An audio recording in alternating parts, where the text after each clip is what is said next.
오늘은 뇌를 잘라내는 수술인 뇌엽 절제술이라는 거에 대해서 이야기를 할 겁니다. 이 뇌엽 절제술이란 전두엽 제거 수술이에요. 말 그대로 정신질환을 치료하기 위해서 전두엽을 제거하는 수술입니다. 그런데 여러분들이 듣기에도 상당히 충격적인 이 수술을 최초로 시행한 사람은 포르투갈의 신경외과 의사인 안토니오 에가스 모니즈라는 사람이에요. 이 안토니오 에가스 모니즈는 1874년 리스본에서 조금 떨어진 작은 해안가 어촌에서 태어났어요. 그는 어머니나 태어난 환경에 대해서 좀 알려진 게 없는데 그나마 알려진 거라고는 어린 시절에 옆 동네에 살던 삼촌과 함께 젊은 시절을 보냈고 삼촌이 모니즈에게 뛰어난 문학 작품들을 읽어주었기 때문에 모니즈는 라틴어와 서정시에 굉장히 익숙했다고 합니다. 포르투갈에서 대학을 나온 그는 의학을 공부하기로 하고 가방을 꾸려 파리로 갑니다.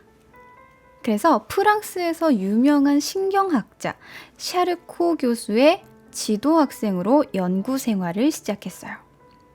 이 모니즈는 종종 병동을 돌다가 거품을 물고 쓰러져서 몸을 떠는 사람들 혹은 정신병을 갖고 있는 사람들을 지켜보면서 이들의 문제는 생체 조직적 문제이며 이 신경망이나 뇌에 문제가 있어서 병이 들었다고 생각을 했어요. 그래서 다시 포르투갈로 돌아간 모니즈는 이를 치료하기 위해서 어떻게 하면 사람의 뇌를 볼 수 있을지에 대해서 먼저 연구를 합니다. 당시 뇌는 사람을 죽이지 않고서는 볼 수가 없는 기관이었고 그가 고치고자 한 정신병에 걸린 사람들의 뇌 역시 보지 않고서는 고칠 수 없었으니까 연구가 안 됐겠죠. 때문에 그는 일단 죽은 사람으로 실험을 했어요.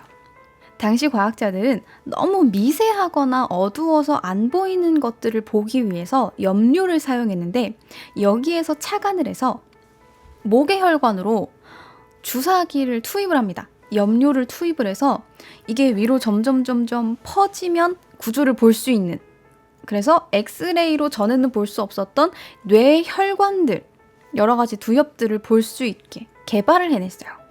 그래서 이걸로 이제는 종양의 위치도 찾을 수 있고 머릿속의 질병까지도 볼 수 있게 된 겁니다. 근데 이건 아직까지는 어디까지나 죽은 사람들을 대상으로 했던 거고 살아있는 사람들한테 이 염료를 넣어서 살아있으리라는 보장은 없죠. 그래서 몇 번의 임상실험을 통해서 1927년 우리가 지금 아주 잘 알고 있고 아주 잘 활용하고 있는 뇌혈관 조영술이 개발됩니다. 이런 식으로 뇌의 혈관들을 볼 수 있도록 만든 거예요. 그래서 이 뇌혈관을 본 뒤로 그는 정신병자들, 그러니까 정신병을 가지고 있는 환자들을 그저 수용소에 넣는 것 외에는 치료법이 존재하지 않았던 시기에 직접적으로 뇌를 건드려서 이러한 정신병을 치료하고자 했어요. 당시 환자들은 그냥 정신병 한번 걸리면 자체적으로 치유가 되거나 아니면 그냥 평생 헛소리 하면서 수용소에 들어가서 냉각 치료, 치아 제거, 말라리아 주입, 뭐 이런 말도 안 되는 치료를 받고 살았단 말이에요.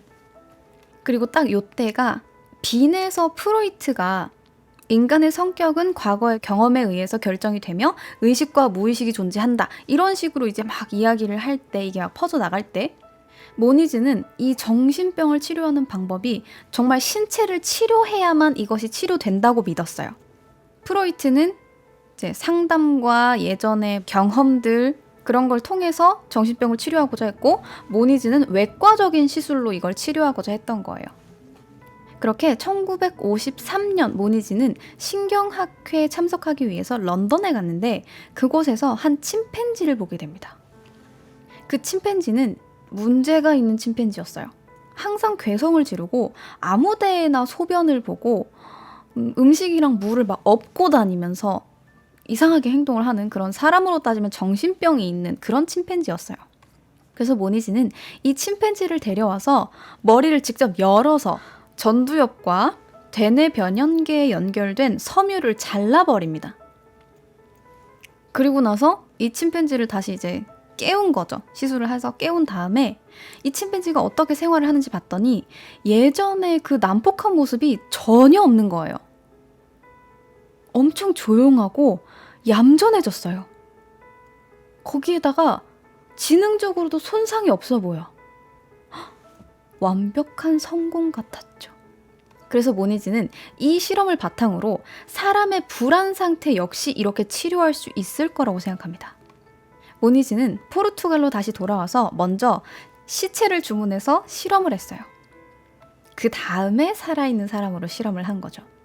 이 첫 대상이 된 사람은 M이라고 불리는 여성이었어요. 60대 여성이었는데 아주 심각한 우울증과 불안 증세를 보였고 경찰이 자신을 감옥에 집어넣으려고 한다. 뭐 이런 과대망상을 갖고 있는 여자였기 때문에 4년 동안 정신병원에 입원해 있었어요. 그래서 모니즈는 이 침팬지에게 했던 그 실험에서 한 단계 더 나아가서 두뇌의 신경섬유에는 일련의 생각이라는 게 자리를 잡고 있고 이 섬유를 끊어내면 그동안 환자를 괴롭혔던 우울감을 만들어내는 그런 생각에서 해방될 수 있을 거라고 생각을 했던 거예요. 그러니까 뇌가 있고 뇌끼리 연결되는 섬유가 있는데 그 섬유에 생각이 자리 잡고 있어서 섬유를 끊어내면 우울증이 없어질 거라고 믿었던 거죠. 근데 너무 말도 안 되는 거 아니에요? 어떻게 뇌를 잘라요? 어떻게 뇌의 일부분을 자를 생각을 하죠? 큰일 날 것 같은데요. 그런데 1848년에 미국에서 있었던 일을 한 가지 들려드릴게요. 피니어스 게이지라는 사람의 이야기입니다. 이 피니어스 게이지라는 남자는 철로 공사장에서 일을 하고 있었어요. 이 사람이 하는 일은 철로를 만들 수 있도록 바위를 폭파시키는 그런 일을 했었어요. 그러던 중 1848년 9월 폭약가루를 넣고 다이너마이트를 딱 꽂았는데 이게 좀 잘못됐던 거예요. 여기저기 말이 좀 다른데 아마 모래를 충분히 덮지 않았다는 이야기가 좀 많거든요. 다이너마이트를 설치하는 과정에서 피할 새가 없이 다이너마이트가 그냥 펑 하고 터져버린 거예요. 피니어스 게이지가 근처에 있을 때. 그래서 땅에 묻혀있던 두께 3cm, 길이가 약 1m 정도, 무게가 6kg 정도 되는 쇳덩이가 퍽 하고 미사일처럼 튀어오른 거죠. 그리고 옆에 있었던 피니어스 게이지의 얼굴로 향해 버립니다. 머리를 숙일 새도 없이 쇳덩이가 그대로 그의 머리를 뚫고 이 위를 그대로 관통했어요. 이 충격으로 인해 피니어스 게이지는 27m 정도 나가 떨어졌다고 합니다. 그런데 놀랍게도 피니어스 게이지는 죽지 않았어요. 잠깐 기절한 것처럼 보이더니 눈을 번쩍 떠서 이렇게 상태를 살펴봤다고 합니다. 목격한 사람들에 따르면 의식도 아주 또렷해 보였고 말도 잘했으며 전혀 아파하지 않았대요. 사람이 아주 큰 충격을 받으면 아픈 줄도 잘 모른다던데 피니어스 게이지가 그런 경우가 아니었을까요? 놀란 동료들이 도시 병원으로 옮겨서 의사에게 보여줬는데 의사는 그냥 두개골 조각을 제자리에 맞추고 꿰매서 소독을 해준 것뿐이다. 아마 그는 곧 죽을 것이다. 라고 이야기했는데 죽지 않았어요. 그냥 관통했던 이 쇠에 의해서 왼쪽 눈을 잃었습니다. 그거 외에는 아주 말도 잘하고 정신도 또렷하고 예전의 피니어스 게이지랑 똑같은 거예요. 그런데 아주 운이 좋았던 걸로만 보였던 그는 이 사고 이후 성격이 완전히 달라졌어요. 사고 전에는 조용조용하고 성실하고 착하고 인내심이 많았던 사람이 갑자기 성격이 난폭해지고 감정 기복이 심해지면서 자주 화를 냈고 예전에는 능숙하게 하던 일에 집중을 못하게 됐다고 합니다. 그래서 결국 일을 그만두게 됐어요. 피니어스 게이지의 성격이 달라지게 된 원인은 아마 쇳덩어리가 그의 머리를 관통하면서 손상된 전두엽, 때문일 것으로 의사는 추측을 했어요. 그런데도 그가 멀쩡하게 살 수 있었던 이유는 심지어 성격이 조금 달라지긴 했지만 지적 능력에도 문제가 없어 보이고 말을 잘 할 수 있었던 이유는 좌뇌의 전두엽만 손상이 됐고 중요한 기능은 우뇌가 대신 담당을 하게 되면서 멀쩡하게 생활을 하게 된 거라고 합니다. 그리고 직장에서 잘린 그는 결국 자신을 관통했던 이 봉을 들고 박물관을 전전하면서 자기 자신을 전시하면서 살았다고 해요.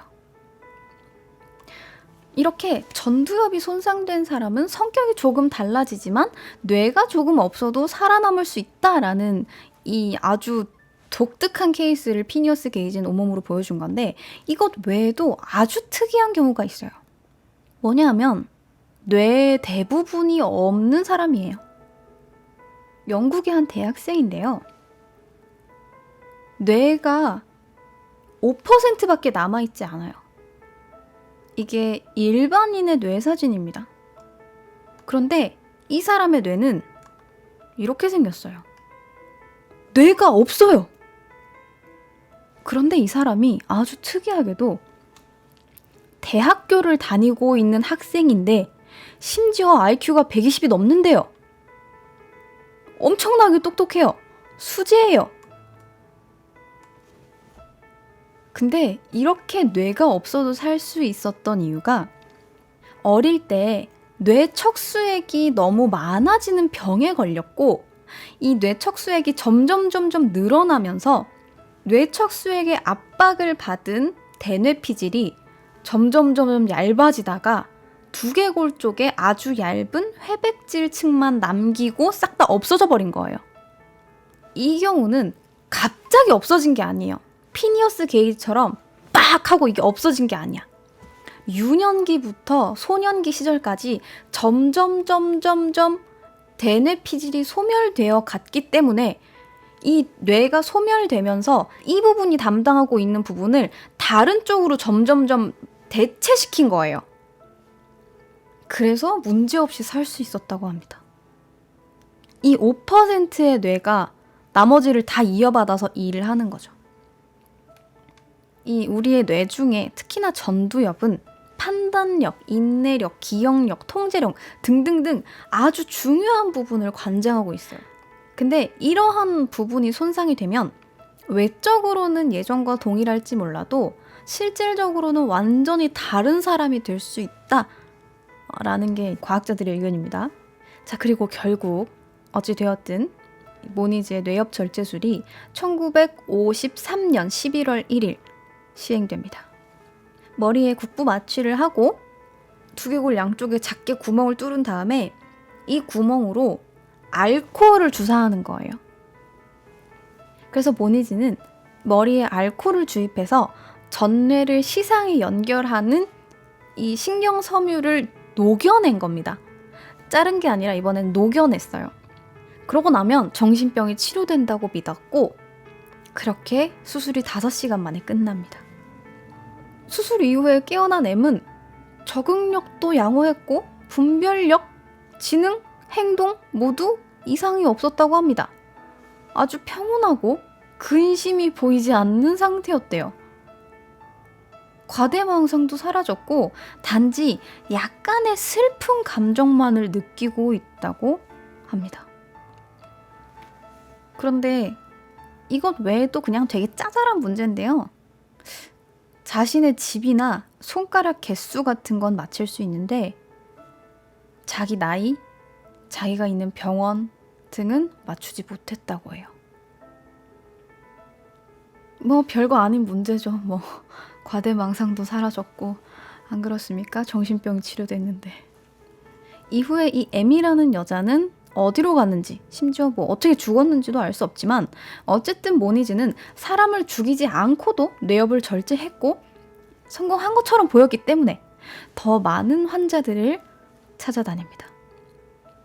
당시에는 너무 환자들을 실험용 쥐처럼 취급을 한다라는 비난이 있기도 했지만 모니즈는 자기의 수술이 정신병 환자들한테 도움을 줄 수 있다고 믿었어요.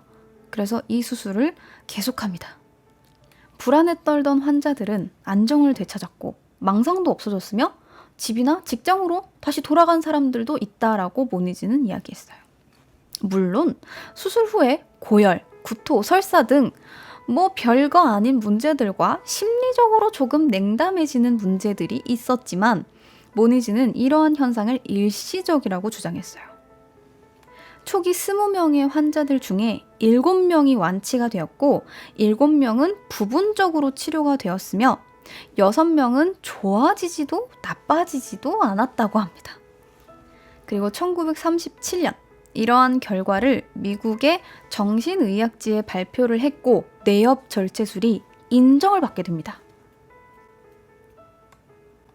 그렇게 이 뇌엽 절제술이라는 것이 1949년 모니즈에게 노벨 생리의학상을 수상하게 만들어줍니다. 이렇게 노벨상도 받고 인정을 받은 모니즈는 1944년에 은퇴하기 전까지 약 100여 명의 환자들에게 전두엽 절제술을 시행했습니다. 그리고 나중에는 이러한 수술을 월터 프리먼과 제임스 와츠라는 사람들이 이어받았어요. 근데 이분들은 머리에 직접 구멍을 뚫는 방법을 사용하지 않았어요. 대신 눈에 눈꺼풀을 이렇게 들어 올린 다음에 이 안에다가 얼음 송곳을 박는 거예요. 그래서 직접적으로 뇌엽을 절제하는 방법을 개발했어요.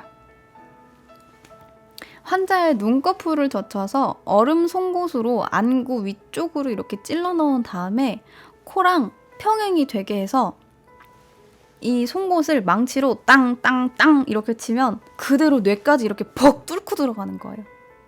그 다음에 이거를 이렇게 돌리는 겁니다.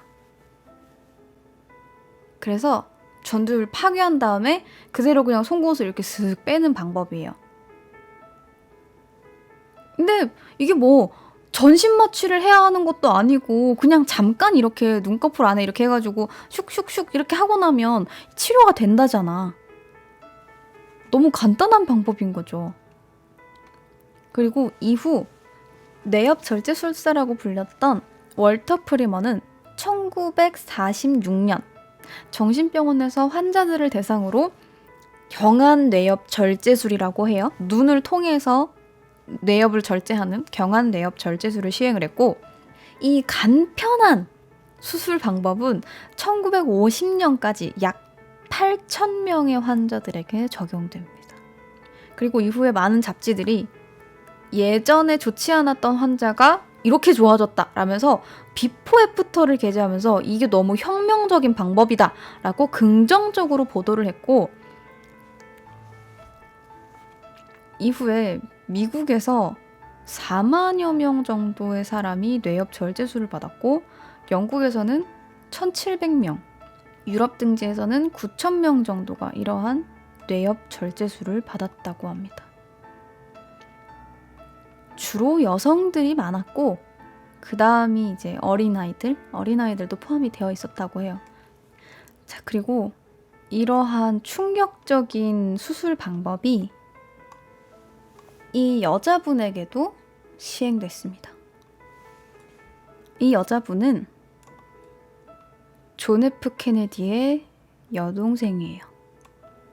로즈메리 케네디입니다.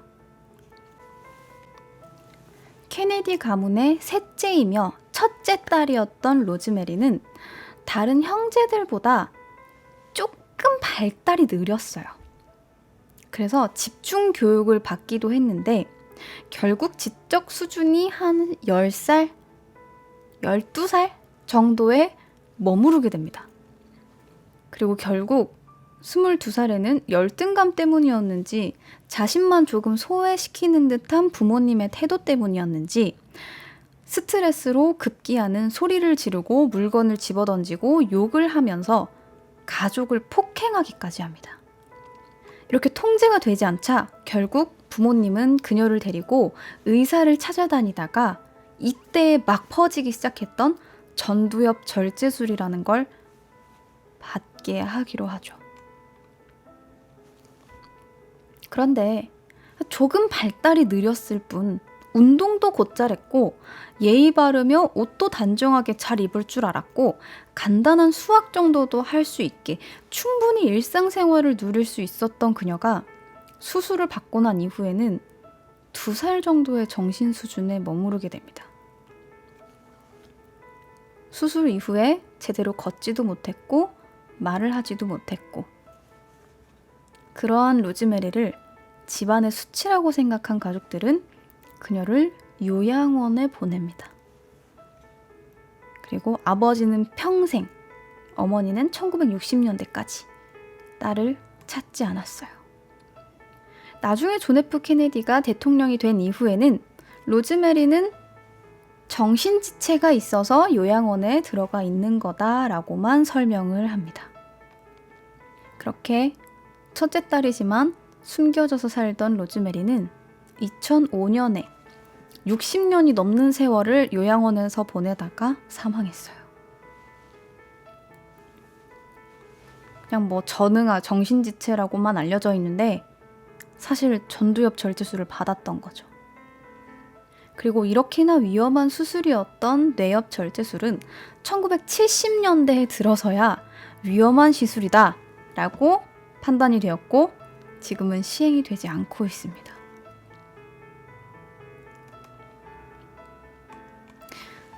자, 이렇게 해서 오늘의 충격적인 과학 이야기, 뇌엽 절제술 이야기는 여기까지 하도록 하겠습니다.